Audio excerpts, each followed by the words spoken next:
Olá pessoal, vamos resolver um exercício? Vamos falar um pouquinho da decomposição do azometano. Então nós temos o azometano se decompondo, formando o C2H6 mais um nitrogênio. E experimentalmente eu provei duas condições. A primeira delas é que o R do C2H6 ele é proporcional à concentração do azometano na condição de pressão maior que 1 atm e altas concentrações de azo. E o R do C2H6 ele é proporcional à concentração do azo ao quadrado para quando a pressão ela for aproximadamente 50 milímetros de mercúrio e baixas concentrações de azo, certo? Então, o que ele me pergunta? Ele me pergunta qual a velocidade de formação do meu produto C2H6, certo? Qual a velocidade? Então, o que nós precisamos fazer é determinar quem vai ser, o meu intermediário ativo e quais serão, as minhas etapas de reação, os vários passinhos, para que eu tenha, então, como equação global, a decomposição do meu azometano. Então, eu vou propor três etapas básicas que vocês precisam geralmente propor. Então, vai ser formação do intermediário ativo, lógico. E se eu formei um intermediário ativo, eu tenho uma probabilidade muito grande dele desativar, porque ele tem um tempo de vida muito pequeno, ele é muito reativo, Então, eu vou ter o quê? A desativação por meio de uma colisão com uma outra molécula. Então, eu tenho a ida, como se fosse a ida na etapa 1, a volta na etapa 2, certo?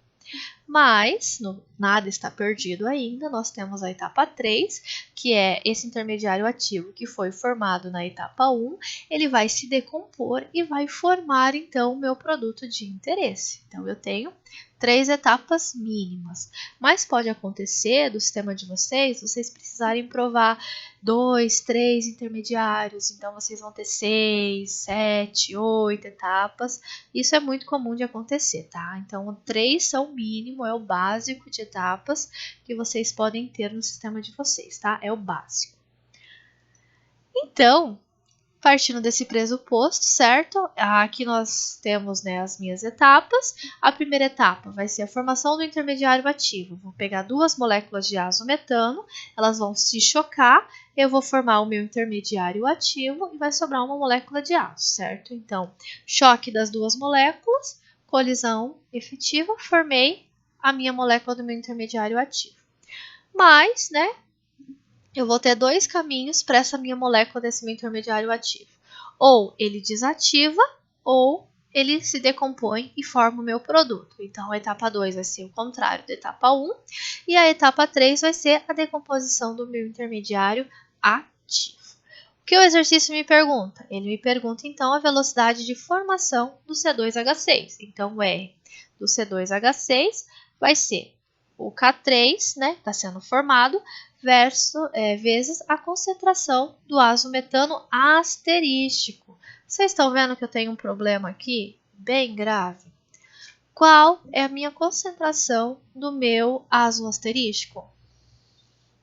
Eu não sei, eu não consigo medir isso facilmente no meu laboratório. Eu preciso de um laboratório muito sofisticado, equipamentos muito tecnológicos, muito avançados, para que eu consiga medir a concentração desse azo. Por quê? Porque ele tem tempo de vida de nanosegundos, extremamente reativo, apareceu no meio e já reagiu no piscar de olhos. Então ele é muito difícil, ele é quase teórico, Tanto que vocês viram, na primeira parte da aula, que só em 1999 que eles conseguiram realmente medir a concentração do intermediário ativo, de tão difícil que é. Então, eu preciso fazer outras artimanhas para que eu possa determinar quem é a concentração desse azo asterístico de outra forma, para que eu possa escrever de fato a minha equação da taxa do C2H6, certo? Então, vamos lá. Vamos escrever, então, vamos partir do pressuposto que cada uma das minhas etapas segue uma lei de velocidade elementar. Estão vendo? Então, eu tenho uma reação não elementar, que eu propus 3 etapas, e cada uma dessas etapas eu vou escrever a equação da lei de velocidade para o meu intermediário ativo, para um dos meus intermediários ativos, certo? Mas eu vou considerar que ele é elementar, certo? Então, vamos escrever R do azo asterístico da etapa 1 vai ser igual ao quê? Vai ser K1.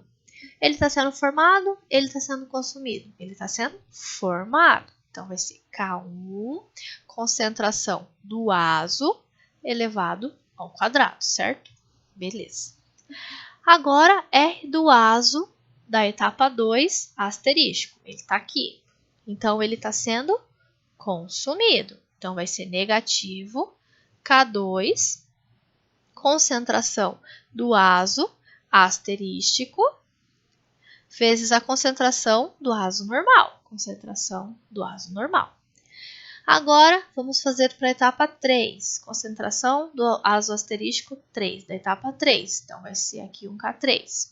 Então, ele está sendo consumido, K3C do azo asterístico, certo?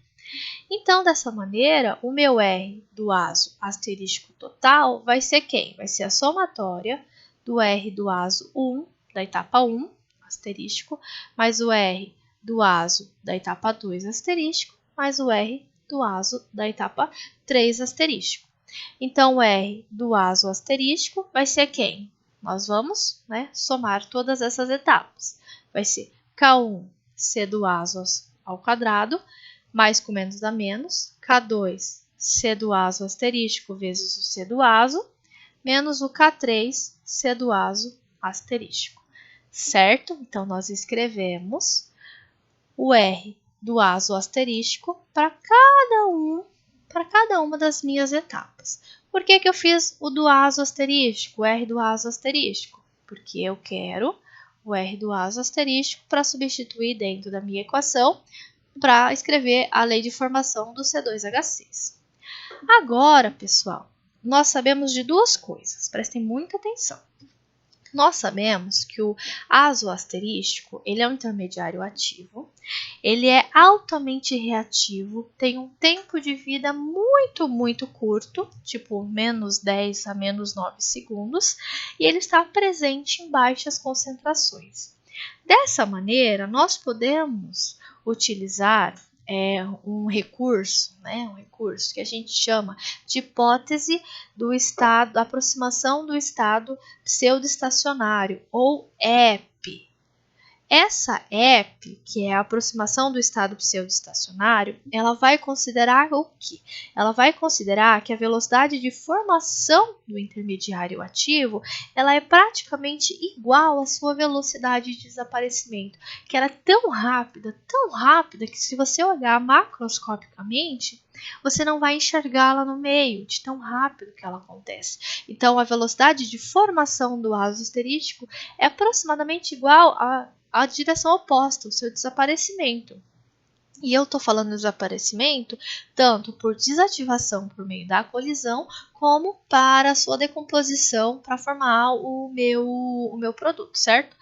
Então, tanto faz. Então, nessa aproximação, eu vou fazer mais ou menos o que nós fazíamos quando a gente estava no equilíbrio de uma reação reversível. Lembram? Que aí velocidade de ida é aproximadamente igual à velocidade de volta. Então, lá nós considerávamos o quê? Que o RA era igual a zero, lembram? Então, agora aqui, no estado pseudoestacionário, é um estado pseudoestacionário, é quase parado, a ponto de que você olhe macroscopicamente, você não está vendo a formação do camarada, de tão rápido que ele está acontecendo. Então, a gente vai considerar nesse, aplicando a EP, a aproximação do estado pseudoestacionário, que o R do azo asterístico, ele é aproximadamente igual a zero. Então, o que nós vamos fazer? Nós vamos pegar essa equação, igualar a zero e vamos isolar a concentração do azo asterístico. Assim, a concentração do azo asterístico ela vai estar em função apenas de unidades medidas e nós vamos pegar essa concentração do azo asterístico e substituir dentro da equação do C2H6, certo? Então, vamos lá, já deu um spoiler danado. Então, vamos pegar essa equação e vamos igualá-la a zero. K1, C do azo ao quadrado, menos K2, C do azo asterístico, vezes C do azo, menos K3, C do azo asterístico igual a zero. Então, eu tenho azo asterístico aqui, asterístico aqui. Isolando, nós vamos ficar com C do azo asterístico igual a K1 C do azo ao quadrado sobre K2 C do azo mais K3. Maravilhoso, certo? O que eu vou fazer? Vou pegar essa equação agora, que eu tenho a concentração no meu azo asterístico apenas em unidades medidas. Eu vou lá no laboratório, eu consigo medir a concentração do meu azo normal, que é a concentração final do meu azo, certo? Eu consigo medir por espectro, por FTIR, por cromatografia. Então, é muito mais fácil do que eu ter um hiper equipamento para medir a concentração do azo asterístico. Então, eu vou pegar essa equação e vou substituir aqui dentro do meu C2H6, certo? Então, substituindo, vai ficar como? R do C2H6 vai ser igual a K3 vezes K1 C do azo ao quadrado dividido por K3 mais K2 C do azo. Maravilhoso? Maravilhoso! Escrevemos. Só que o que a gente sempre faz? Todas as vezes que vocês escreverem uma equação da taxa, vocês precisam confrontar com os dados experimentais, precisam validá-la, precisam ver se realmente a equação que vocês escreveram tem consistência, certo? Então, vamos verificar. Todas as vezes que vocês forem testar a consistência de uma equação desse tipo, que tem numerador e denominador, vocês sempre vão analisar a consistência com a parte de baixo apenas, tá? Sempre. Então, nós vamos considerar o seguinte, para baixas concentrações de azo. Então, para baixas concentrações de azo, eu sei aqui que o meu R vai ser proporcional à concentração do meu azo ao quadrado, certo? Então, vamos lá. Para baixas concentrações de azo, o meu K2C do azo vai ser muito menor que o meu K3. Então, o meu K3, né, ela é muito maior do que o restante. Então, como que vai ficar a minha equação? Vai ficar C2H6 igual K1 vezes K3, C do azo ao quadrado. Então, esse camarada, o K3, é maior, então vai ficar só o K3. Né? Isso aqui é tão pequeno que se tornou desprezível, considerei igual a zero. Então, K3 com K3 corta, R do C2H6 vai ser uma constante vezes a concentração do azo ao quadrado. Satisfaz experimentalmente? Para baixas concentrações do meu azo, a minha equação da taxa vai ser proporcional à minha concentração ao quadrado. Equação da taxa proporcional à concentração do azo ao quadrado. Ó, chuchu, belezinha. Primeira equação, primeira restrição satisfeita, certo? Vamos para a segunda. Então, para altas concentrações de azo. Então, significa que essa segunda parte vai ser muito maior do que o meu K3. Então, vai ser o meu K2C do azo vai ser muito maior do que o meu K3. Dessa maneira, a minha equação vai ficar C2H6 igual K1, K3, C do azo ao quadrado. Essa parte muito maior que o K3. K3, então, né, fica desprezível, praticamente igual a zero. Então, vai sobrar K2, C do azo, certo? Então, o que eu vou fazer? Aqui, anula com essa daqui e tudo isso aqui eu vou chamar de um K qualquer, tá? Então, vai ficar C2H6 igual a K vezes, só vai sobrar a concentração do azo em cima. Vamos ver, então? Então, para altas concentrações do meu azo, eu vou ter o quê? Eu vou ter que o meu R do C2H6 vai ser proporcional à minha concentração do azo elevado a 1. Então, ó, maravilhoso, R do C2H6 vai ser igual ao K, concentração do azo elevado a 1. Maravilhoso? Maravilhoso. Então, significa que a minha equação da taxa que eu provei aqui, ela realmente satisfaz as minhas duas condições experimentais, então ela está certa, essa mesmo, essa equação, ela representa, sim, o meu sistema experimental. Ah, professora, eu fiz e ele não condiz com os meus dados experimentais. Gente, Vocês vão ter que propor outro mecanismo, formação de outros intermediários ou mais intermediários ativos. Vocês vão propor as etapas novamente, escrever todos os R's dos ASOs, aplicar a hipótese do estado pseudoestacionário, então igualar o R do ASO igual a zero, isolar o ASO, substituir dentro da equação, provar a consistência, tudo novamente.